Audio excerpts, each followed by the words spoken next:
I'm going to show you how to add multiple locations to a single event. It's very easy.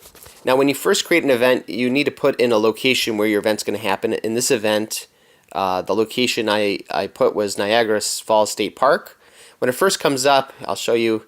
I'm going to recreate that. I'm going to put in here Niagara Falls State Park. Okay. When I click on that, you'll see this shows up, and on the upper right corner of this info box there is a white plus symbol in a red circle. I have to choose some location to be the location for this event. If I don't hit that plus sign, I'm going to get an error at the end of trying to create an event saying I didn't create a location.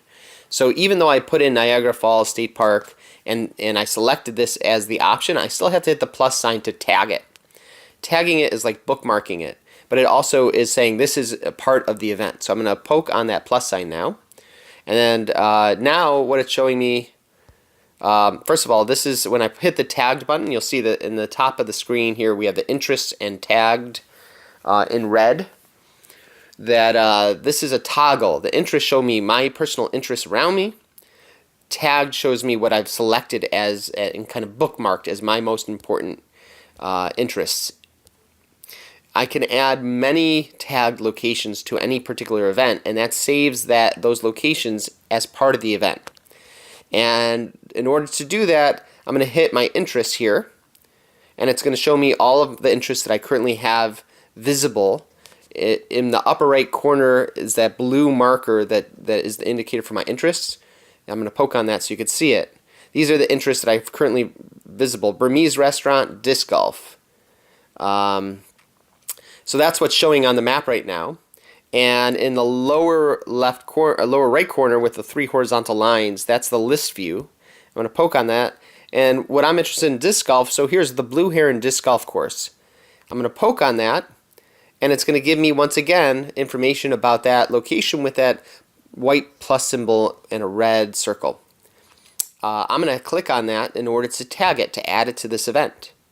And now it's you might have noticed that in this interests and versus tagged section in red, the tagged went from 1 to 2.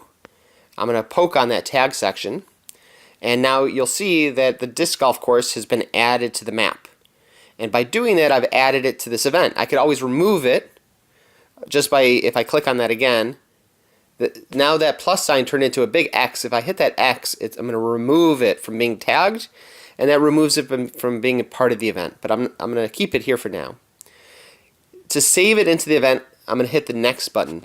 And I really recommend that you regularly, if you're going to have an event with lots of markers tagged, to regularly save as you're going through this process, because Android and iOS phones are buggy and they do crash. And it's not our coding per se, it's a lot of things running in the background that are eating up the RAM that make it much more buggy.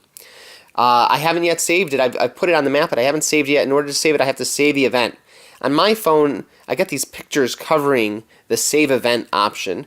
So I'm going to hit the red box here for a few, the go, what it says in that box, just to make it visible. So here on the bottom it says save event. I'm going to hit the save event. And now I have added to that event a new location. I'm opening up that event again. And you can see that that disc golf course is that blue marker that's showing up right here on that event. So it has saved it to the event, and all my guests are going to see all of the tagged locations as being part of the event.